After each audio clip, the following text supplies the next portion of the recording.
Bismillahirrahmanirrahim. Assalamualaikum warahmatullahi wabarakatuh. Dalam kesempatan ini kita akan membahas materi mengenai Pancasila dalam konteks sejarah perjuangan bangsa. Kalau kita lihat ke dalam konteks sejarah, tentu kita flashback ke belakang atau balik ke belakang ke beberapa zaman, dari mulai zaman kerajaan, kemudian zaman penjajahan, zaman kebangkitan nasional, sampai zaman penjajahan Jepang, sampai dengan setelah kemerdekaan. Kita bahas yang pertama ini di zaman kerajaan. Kalau kita lihat konteks Pancasila dalam sejarah perjuangan bangsa itu sejak zaman kerajaan itu, Pancasila ini sudah ada sejak zaman kerajaan pertama. Kerajaan pertama di kita itu adalah zaman Kutai Kartanegara atau zaman kerajaan Kutai. Pada zaman kerajaan Kutai itu ada suatu kejadian, yaitu Raja Mula Warman mengadakan kenduri. Kenduri itu kalau bahasa kitanya itu syukuran.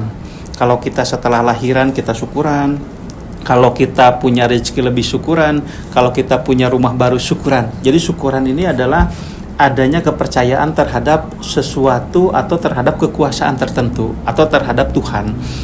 Kemudian yang kedua, adanya kegiatan Raja Mula Warman itu pada waktu itu memberikan sedekah kepada para Brahmana.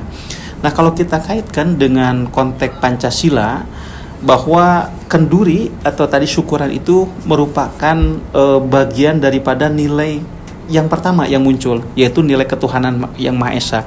Kenapa nilai ketuhanan yang Maha Esa? Karena pada waktu itu sudah ada yang namanya kepercayaan terhadap sesuatu yang gaib, punya kekuatan lewat syukuran itu. Kemudian yang kedua, memberi sedekah kepada para Brahmana. Nah, kalau kita kaitkan dengan Pancasila, memberi sedekah kepada para Brahmana itu kaitan dengan sila kelima, yaitu keadilan sosial bagi seluruh rakyat Indonesia. Kemudian setelah zaman Kutai, kita mengenal zaman Sriwijaya. Nah, di zaman Sriwijaya itu banyak beberapa kejadian yang bisa kita kaitkan dengan Pancasila dalam konteks sejarah perjuangan bangsa. Seperti yang pertama kita lihat di gambar ini, terdapat penghormatan tinggi terhadap ajaran Buddha dan kepercayaan pada dewa-dewa dan Brahmana. Kalau kita lihat, kalau bisa mahasiswa kaitkan dengan Pancasila, ini kaitan dengan sila keberapa gitu. Ya betul, kalau kita lihat ini kaitan dengan sila yang pertama yang muncul, yaitu ketuhanan yang Maha Esa. Karena sudah ada penghormatan terhadap ajaran agama Buddha dan agama atau kepercayaan-kepercayaan lain.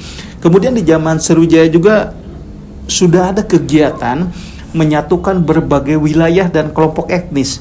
Nah, ketika kita berbicara tentang menyatukan berbagai wilayah, berarti itu ada nilai Pancasila yang muncul. Kalau kita kaitkan dengan Pancasila, itu sila ketiga, sila persatuan, kaitan dengan menyatukan berbagai wilayah. Kemudian kegiatan lain, kita lihat di gambar ketiga ini, zaman Sriwijaya ini ada orang sedang melakukan musyawarah atau dialog pemimpin lokal untuk memutuskan kebijakan yang berpengaruh pada wilayah di bawah kekuasaan kerajaan Sriwijaya. Nah, kalau kita lihat di gambar ketiga ini musyawarah, kalau kita kaitkan dengan sila Pancasila itu kira-kira sila keberapa? Ini tentu sila keempat, kaitan dengan musyawarah. Kemudian saya berlanjut kepada ketiga, yaitu zaman kerajaan Airlangga. Nah, di zaman kerajaan Airlangga itu, Raja Airlangga itu membangun bangunan keagamaan. Kalau kita kaitkan dengan Pancasila, ketika membangun bangunan keagamaan, tentu kita muncul terbersit bahwa sila ke-1 ternyata sudah muncul di zaman kerajaan Airlangga, ketuhanan yang Maha Esa. Karena sudah ada 3 agama yang diakui pada waktu, agama Buddha, Wisnu, dan Siwa di zaman kerajaan Airlangga. Kemudian kalau kita lihat yang kedua juga di sini, Airlangga memerintah untuk membuat tanggul.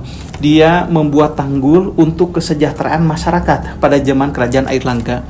Kalau kita kaitkan juga dengan Pancasila, itu sila keberapa? Tentu sila keadilan sosial bagi seluruh rakyat Indonesia. Ini tujuannya itu adalah untuk memakmurkan masyarakat yang ada di kerajaan Airlangga. Kemudian yang keempat, yang terakhir yang saya tulis di sini kaitan dengan zaman kerajaan Majapahit. Nah, ini juga terkenal. Yang pertama itu adanya agama Hindu dan Buddha hidup berdampingan. Nah, ketika ada 2 agama hidup berdampingan, kemudian kita kaitkan dengan sila Pancasila, tentu ini sila pertama, sila ketuhanan. Kemudian yang kedua, kita kenal ini di gambar kedua itu Mahapati Gajah Mada, yang cita-citanya itu melalui Sumpah Palapa, yaitu yang diucapkan oleh Mahapati Gajah Mada, yang cita-citanya kurang lebih mempersatukan Nusantara Raya. Nah, mempersatukan Nusantara Raya ini kaitannya itu adalah sila yang ketiga, sila persatuan. Kemudian ya gambar yang terakhir di zaman kerajaan Majapahit itu, dalam tata pemerintahan kerajaan Majapahit itu terdapat semacam penasihat raja. Nah, penasihat raja ini tentu ada nilai-nilai musyawarah yang muncul. Kita kaitkan dengan Pancasila, yaitu sila yang keempat, kaitan dengan musyawarah. Jadi nilai Pancasila itu ternyata sudah ada sejak zaman kerajaan. Tapi bukan seperti sekarang, sila pertama ketuhanan, kedua kemanusiaan, dan seterusnya. Tetapi dalam bentuk nilai-nilai. Kemudian saya beralih ke zaman yang berikutnya, yaitu zaman penjajahan. Setelah zaman kerajaan, kita banyak dijajah oleh bangsa luar. Yang paling terkenal itu zaman penjajahan Belanda. Kalau dihitung kalau kita lihat di dalam kajian sejarah, kita dijajah kurang lebih 350 tahun. Dulu melawan Belanda itu kita masih bersifat kedaerahan. Orang Jawa Barat melawan sendiri, orang Papua melawan sendiri, orang Kalimantan melawan sendiri. Kerajaan-kerajaan itu sendiri-sendiri. Kalau diibaratkan lidi itu hanya lidinya saja, belum bergabung. Nah, kemudian kita beralih ke zaman ketiga, itu zaman kebangkitan nasional. Kita merasa kalau kita melawan Belanda secara sendiri-sendiri itu sulit untuk menang. Kemudian kita melawan Belanda secara fisik juga kita kalah begitu ya, karena senjata yang digunakan Belanda lebih canggih dibanding dengan senjata yang kita miliki. Yang pada akhirnya di sini muncullah zaman kebangkitan nasional itu lewat organisasi yang pertama itu Budi Utomo 1908. Nah, ini lebih terkenalnya dengan Sekolah Dokter Jawa begitu ya, kaitan dengan organisasi Budi Utomo yang didirikan oleh Dr. Wahidin Sudono ya yang mendirikannya. Kemudian ada juga Serikat Dagang Islam 1911. Ini organisasi awalnya merupakan kelompok pedagang muslim, kemudian bergerak menjadi menjadi organisasi politis juga, dan terakhir adalah Indiste Partij ini 1912. Nah, ini salah satu partai politik pertama yang secara eksplisit mengakomodasi kemerdekaan Indonesia dari Belanda. Ini zaman kebangkitan nasional ini memperkarsai bahwa kita itu harus bersatu, sehingga di sini di zaman kebangkitan nasional muncul nilai Pancasila. Kira-kira kalau kita kaitkan dengan Pancasila keberapa? Ya tentu sila ketiga, sila persatuan. Karena kita merasa kalau kita melawan Belanda secara sendiri-sendiri kita nggak menang, kita nggak bisa merdeka, sehingga kita harus bersatu melalui organisasi, kerajaan-kerajaan harus bersatu dan seterusnya.